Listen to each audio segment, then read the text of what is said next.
Goggles and procedures. Goggles and procedures, and one more. Reacting chemicals. Awesome. So some of you may have thought about the lab safety in a similar vein as they did, or some of you may have thought of a medical lab and the thoughts of needles and blood or bubbling pots and steam. But this is what I was thinking of. So I was thinking of this kind of lab. And I want to make sure I keep my puppies safe. All right. So even though, oops, not that way. Don't look at that way. Don't look. Your eyes were closed. Okay. So even though I was thinking of lab puppies, the picture of this one may have prompted you to think of a lab connected with science, or that was your experience. Okay. Now I may have ruined my next slide, but that's okay.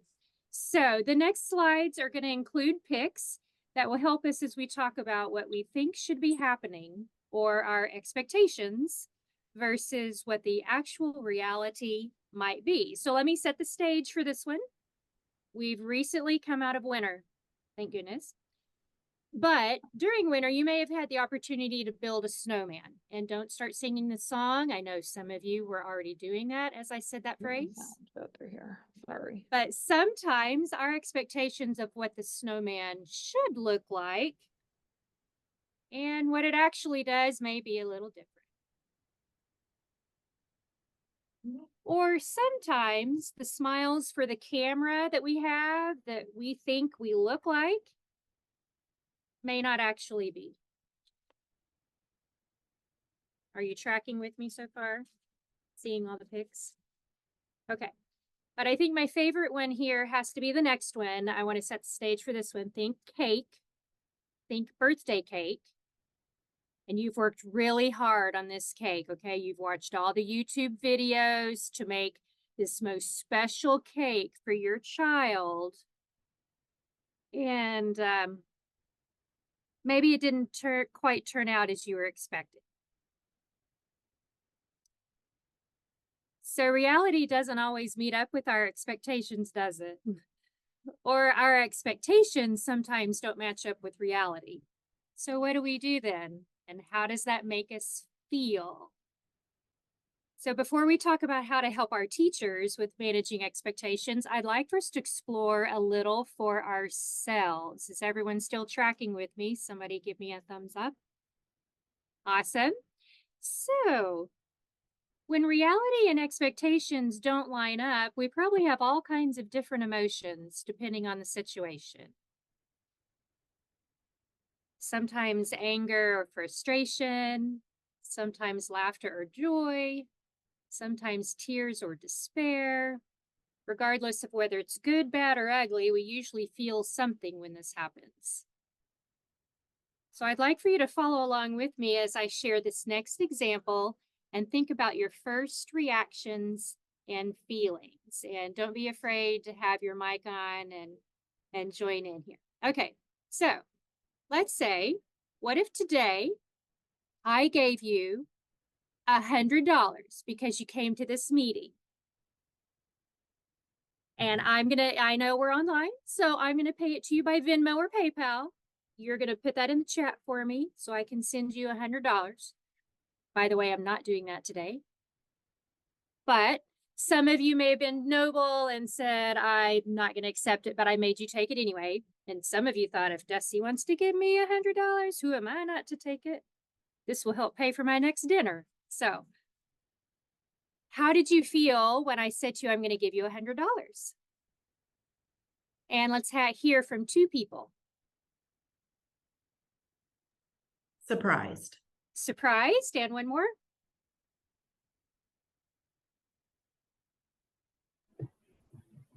Suspicious. Uh-huh. That's just because you know me too well. All right. Well, let's say surprise, delight, suspicion. All right. So let's say, though, differently, if I had told you on Monday this week that when you came to this meeting today, I would give you $1,000. I can guess that probably you'd be pretty excited or more suspicious, as she just said, maybe disbelief at first, but $1,000 will go a long way. And so you make sure you put it on your calendar. So no other appointments or meetings are scheduled on top of this one.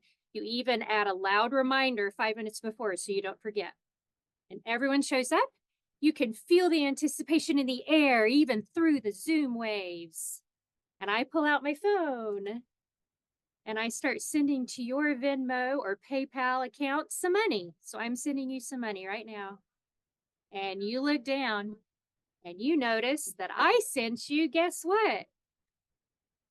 $100. And you look again because you thought it was supposed to have another zero. But what you see is $100. And how does that make you feel? And maybe frustration or anger, particularly because there's probably one of you who already spent that on a new TV at Best Buy, just expecting it to come. Or maybe disappointed and sad because you had had great plans for how you were going to use it. Or at the very least, suspicious or puzzled. So what's different? The $100 bill is the same. For the first scenario, you were glad and excited to get $100. And yet for the second scenario, you might have even been mad. So what's different? Our expectations. So I'm going to ask you to reflect for a moment. This is on your own, not out loud. So think of a time when your expectations didn't match reality, and maybe write a little about it or draw a picture about it, or maybe some colors. How did that make you feel? We're going to take a minute or so to do this, and then I'll ask a few of you to be prepared to share. So this is quiet moments. I know you don't have very many of those. So I've got the timer on my watch. So let's take a minute or so. Think about a time where expectations didn't match reality.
So I will interrupt you in your thoughts or your drawings or writing there. If maybe one or two of you might like to share something with us.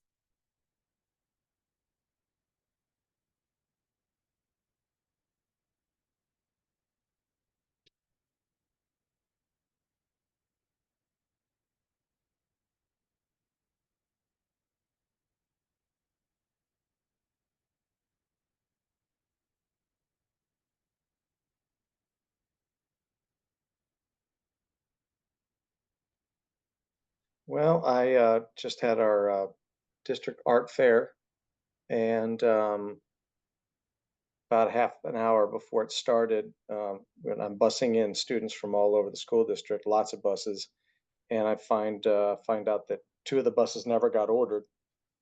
So I was expecting those buses and wasn't getting them, so I was instantly nauseous and had to scramble. And we did actually end up saving the day, but But we yeah. need to hear how you saved the day. Oh, just somebody in the transportation department really bailing me out. That's all. Stepped up. Yep. Is there one other person who can share with us today? I can go. At the beginning of the school year, I had the elementary music teachers, they had picked some different common formative assessments that they were going to do, but I knew that the testing needed to be calibrated for it to be effective, or for us to be common formatively assessing. And so I had to be in multiple different places that day. So I tasked that group, or I had a couple people to lead and say, we need to be sure these tests are calibrated and everybody on the same page of what it's going to look like. And so I was thinking that was happening, and it didn't happen. And so the start of the year with the first test, then I had to go around and put out, or, get into details with everybody. It just didn't work out the way that was expected. So it was disappointing, because then it added more work on me and kind of made things feel a little bit icky. Yeah. Thank you guys for sharing. And I know each of us have a different thing. We might have thought of something with work, or we might have thought of something with family. Managing expectations can be key. And I learned this the hard way, but early on in marriage. I can't expect my husband to do this or think that. And then I become angry when he doesn't, especially when, and you know what I'm about to say, if I hadn't communicated to him what this or that was. I can't expect him to read my mind. So it seems that a crucial part of expectations management is communication, but not just communication. It's not, oh, I told my husband, so he should remember. Yet I said that right at the time the Chiefs scored a touchdown. So my communication was there, but it wasn't effective because I didn't consider the time or the timing. And remember earlier in the scenarios, I communicated with you that I'd give you $1,000, but then I didn't. So I had communicated and I had the right timing, but it wasn't effective because I had misspoke, and I was supposed to tell you $100, but I told you the wrong info. So we've already mentioned another part of expectations management, and that is information. The right info communicated at the right time, and I would add in the appropriate manner or tone. So before we dive into our arts teachers issue specifically, what are some thoughts you have so far from anything that we've kind of talked about, thought about, looked at, shared? This is open for a few of you to share.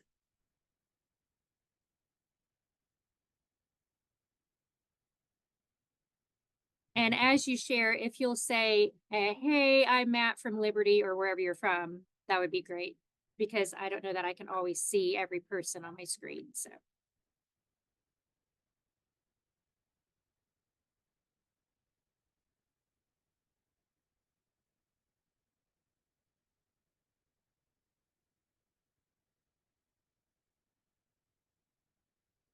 Any connections, thoughts? What are you thinking as as I'm sharing some of this?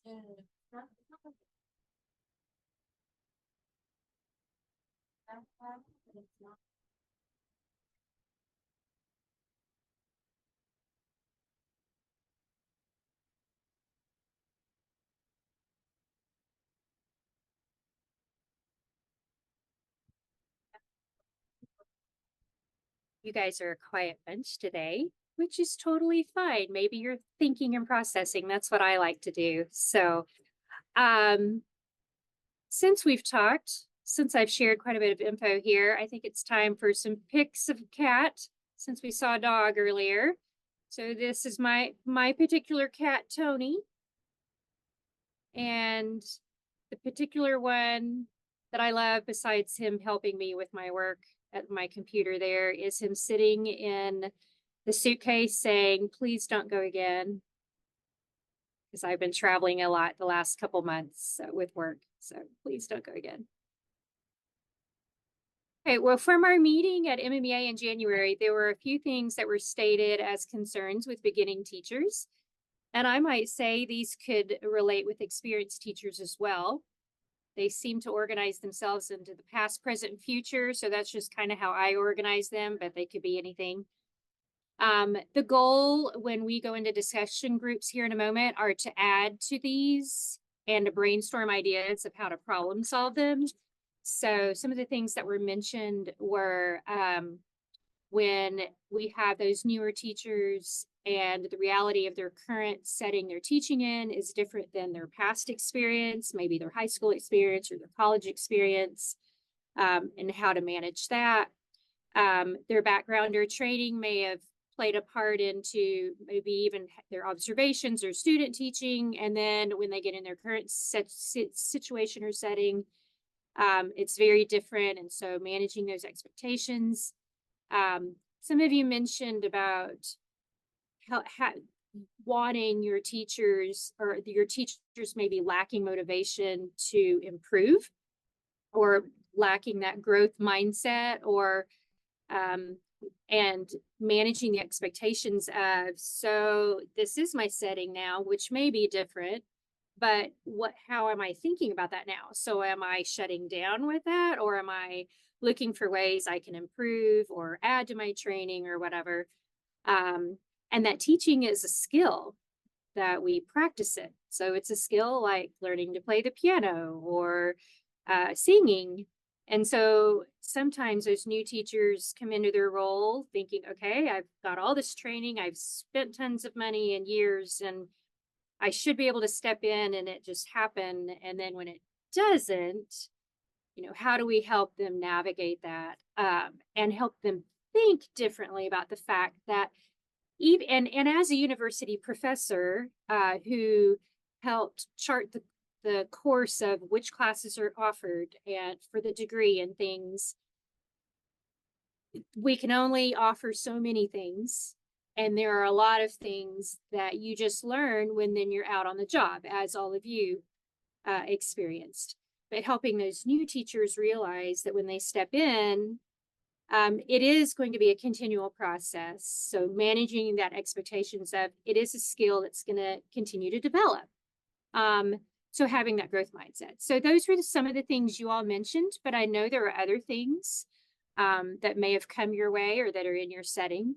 So we're going to divide up into some groups. And as we do that, if you will share with each other some of your experiences or concerns, brainstorm together ideas of what you could do. Make sure you're jotting things down, taking some notes with that. When we come back, I would like for you to share highlights from that. And then after we are doing some of that, I have a good way to wrap us up. And then we're going to make sure we set a course for the future. So. Yeah, Welcome back just to got out of class. Oh, fantastic. Thank you for joining in. I love it. And Sarah, tell everyone where you're at in your role. Union High School in Union, Missouri. And I am the theater director and fine arts chair at the high school. Fantastic. So welcome back, everybody. And Trisha, you had joined in right after our introductions. Tell us where you're from and your role. I am from Republic, and I'm currently still teaching. I'll be retiring this year and finishing my doctorate, hopefully defending next week. And I'm graduating May 3rd. So yes, and so it's based on STEAM and the arts and design component and STEM and academic achievement. So and it's I exciting. need to totally talk to you. So for real, don't we, Phyllis? Yes, we do. We were just talking about that today in an earlier meeting. And as everyone's joining back, as everyone's joining back in, let me just say there have been lots of bigger things happening right now in my position, and I may be reaching out to some of you to kind of vet some of the conversation and ideas. So yeah, I'm going to need some help. Okay. So I'm going to share back screen as you all start sharing, though, out loud. What is a highlight or two you came up with from your group? That's me, Mr. Krabby. I could use the rest, I think. I'll start with my group, and Trisha and Daniel, feel free to hop in. We found ourselves kind of focused in the higher education realm, and that because there are a variety of stakeholders at that level, well, at any level, each of which kind of has their own preconceived idea and what those expectations might be, just the critical role that communication plays in that. Bringing people together all on the same page. Did I leave anything out, Daniel or Tricia? I think it's just constant. Managing expectations just happens all the time, from whether it's an advisee meeting to teaching a class to orienting students from many different backgrounds. So.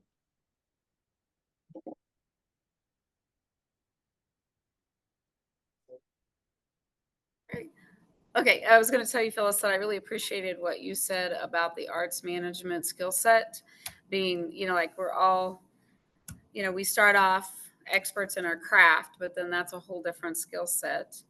And so hopefully I'm entering into that venue a little bit more. So the networking piece is really important, I think. And when you say networking, what are you picturing when you say that?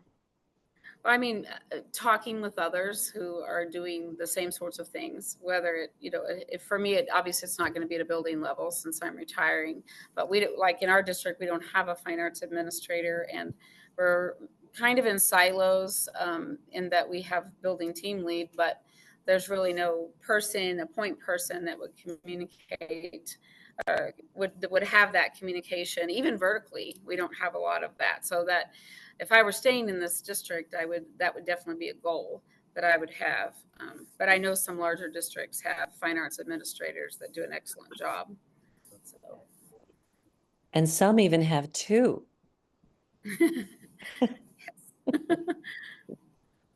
All right, someone else, a different group.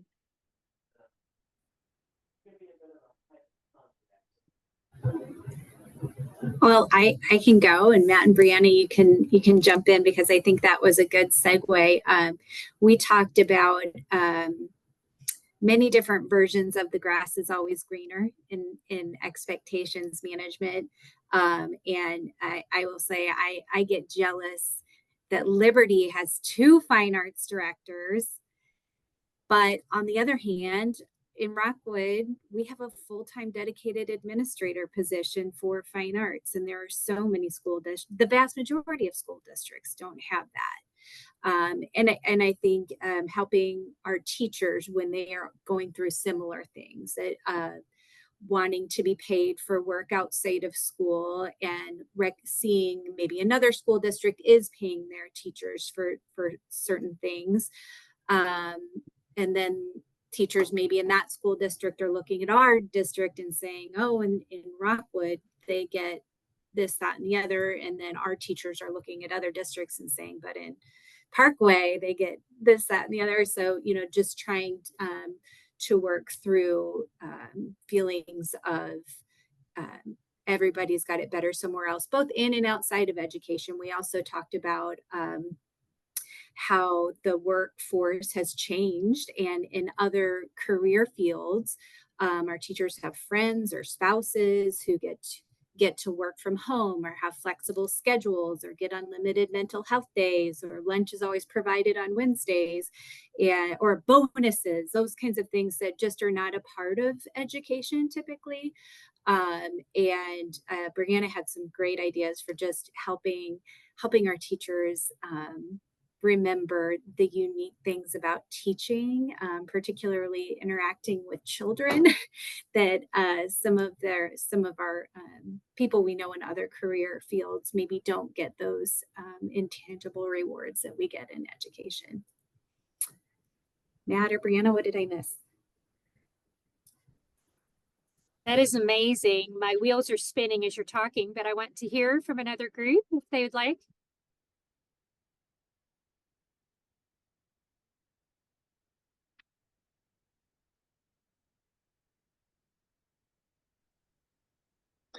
I'll speak for our group. We talked. We kind of migrated to the needs of the teacher, especially the beginning teacher, and that the essential components of what that might be. So just the started with talking about like just controlling the environment and, you know, what does that look like, and making sure that they are prepared to do that.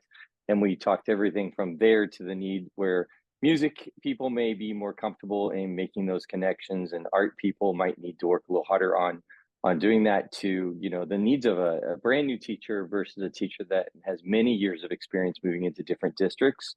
The challenges that experienced teachers face can be a battle as well. And we just kind of talked about how to support some of those needs.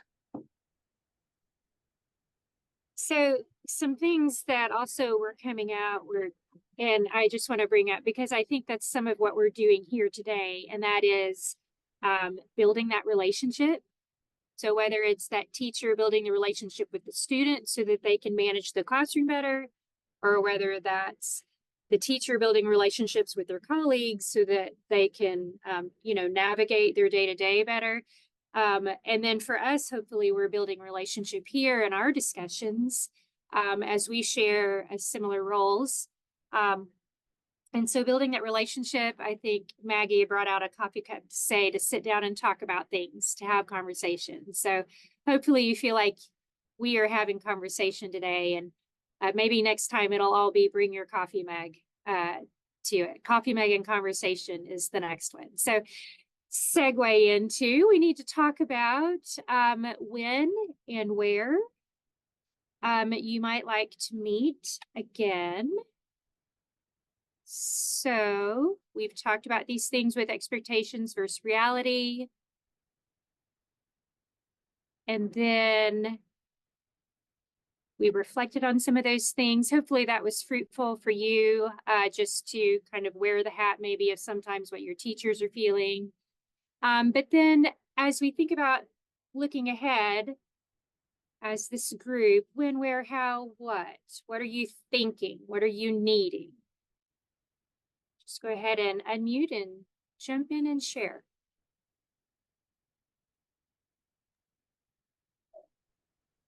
I'll unmute Your first. expectations. Yeah, what are your expectations? And I will say I don't have any clear expectations for what I believe this group should be doing or shouldn't be doing, but I'm just glad that people have gotten to know each other, that maybe they can pick up the phone and call Jeff Lackey or call Janelle and say, I remember what you said about this, and can support each other. So the building these relationships, as Kendra just said, could be facilitated very informally, just picking up the phone or reaching out via email. But there's also opportunities for us to convene again on a certain schedule that we determine, that might be once or twice a year, or so I just echo, please share your thoughts on what you think might be most beneficial to you. Well, I'd like to comment that congratulations, Phyllis and Kendra. We used to have a group that would meet in Jefferson City about twice a year. Julie Hale knows all about this. Phyllis, if you have questions at what happened before, it was an official part of the Alliance at one point, and it was Art Education Leaders, something that would spell a word, and I don't remember what it was and so forth. But I found it to be the most useful thing that went on, really, for me around the state. And it gave us lots more help in contacting legislators, government, and so forth. Thanks, Bob. I would agree with Bob. I think my first year in this position, I had went with Aaron to that meeting, and it was really good that's the first time that I had met some of the counterparts around the state that we didn't, I didn't know even existed at that time. But just that being able to have that conversation and for longer than, I know this has been great, but having that conversation for longer than an hour and really diving into some of those topics that we don't get a chance to all the time. And I know we kind of started this at MMEA this year, with having some of those conversations and having more of those type of conversations, and what is everybody dealing with in their different school districts, and how can we come and help support each other with what's happening. And maybe we're doing something in Liberty that would help help somebody else at a different school district, that to me is most beneficial. Yep. I Yeah, agree. Sorry, go on, Sarah. So just to piggyback on that, and I know I was late to the party, but if there is a way that we could have like easy access to like share our emails or something like that, because I'm not technically like an arts administrator, but my district, I'm actually having a meeting on Monday, looking at possibly moving me into like a part-time arts administrator for next year, just to help support, because we have a lot of deficiencies, especially in the elementary and middle school, which I'm trying to help support. But anyway, so if there were an easy way, and I know this is kind of selfish, but that, you know, I could be able to pick some brains over in the next couple of weeks and months about how we might get something off the ground, or what those positions look like in your districts, that would be helpful. I was gonna say, when we were talking about frequency, I would say timing, and this is just a stab, would be sometime in early fall, you know, as the year is beginning, not too far into the year, so that we start with a network of support at the beginning of the year, and know that we just have that reachable person as we approach whatever challenges face us day to day. And are you feeling that maybe that should be an in-person, maybe kind of a dinner overnight kind of meeting? Yeah. Or what do you think? Back to what Matt talked about. The last time I remember this happening, we met in Jeff City. I think it was an all-day meeting. The structure of that is important, but it was nice to meet in person. And because, you know, back to you, Maggie said something about, you know, having a cup of coffee, that networking component, that unconference time is also important, where we have that time to just talk through things that just naturally come up. And I think that happened a lot when we did that. Okay, well, I've got a few ideas going on, and when I put some things together, I'll probably send out maybe a couple choices of maybe where or when, and then maybe get some feedback from you all of what might work for that, and I'll get that to you maybe in a few weeks. So, okay. Yeah, and I'm really would like to maybe continue the meeting at MMEA, just because that does touch many of us. I know not everyone. And so maybe we do look at fall and MMEA, and then maybe an April Zoom, maybe something like that. I mean, I'm just, you know, we can brainstorm later, but I'm maybe thinking that might be helpful, maybe some touch points for sure. And then obviously, hopefully reaching out to each other individually. And I do need to, Sarah, I'll be thinking some more about how we can make sure we have a network that can specifically help you as well. But I know anyone on this screen right now today would welcome you contacting them. And I'm just volunteering that, but I'm pretty sure anyone on this screen would welcome you contacting them, and anyone on here, no matter what their background is, would have some real good helpers for you. So, okay. I know it's 4 o'clock, so I want to make sure we're on time. Does anyone have any thoughts or anything you'd like to add, share, comments? Oh, as we're talking about planning, hang on, allow me the privilege here. My son, Travis, is graduating from Mizzou on May the 11th. Last one off the college payroll here.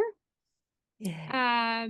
Didn't get any of the NIL for all the times he was on the Mizzou website in his Mizzou Tiger garb. Do you see that bottom picture there? Painted up as a tiger. But anyway, he is then getting married on June the 9th and starts a new job in Kansas City on July the 1st. So he's awesome. Layla, it's Jim. And so let me just say June 10th, and then July, and then August. My life's going to be really different. And I may need some of you to speak some positive words to me as I'm missing him.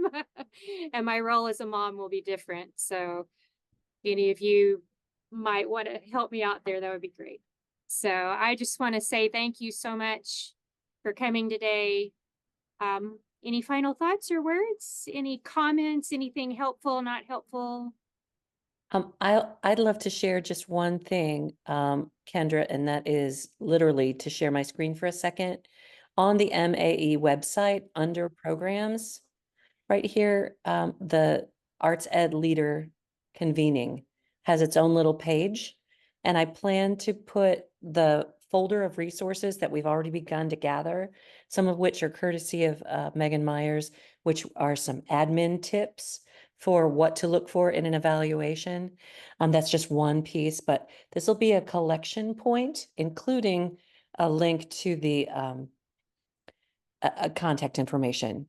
So check back under programs on our website, the Arts Ed Leader Convenings, and then we'll also put updates for future ones as soon as Kendra gets those finalized. If we're going to do fall, winter, and spring, that sounds like a great way to start. Okay. And I would also like to add that Missouri Alliance is here to support all of you. We offer a variety of online professional learning opportunities through Maine and IDEA, as well as student learning opportunities with the Show Me Art Summit and Fine Arts Education Day. We ask you to help us remain connected to your educators, to share our professional learning opportunities, and to encourage students' participation in events and be able to answer legislative calls to action. And Jeff, I know you had asked me about the dashboard. I received word today I'm supposed to get it tomorrow. So this is now the updated one. So this should be the one I'm able to send out to everyone. But of course, I'm going to have a couple people vet that, but I may send it to Jeff anyway. Is that the Fine Arts Education Day one? Yeah, I was Yeah. gonna say, people may not know what you're talking about, but Oh, that's a really sorry, cool thing. sorry, the sorry. Arts Yeah, Education Fine Data, Arts- Data Project. Yeah, Arts Education Data. Awesome. All right. Well, thank you, everyone.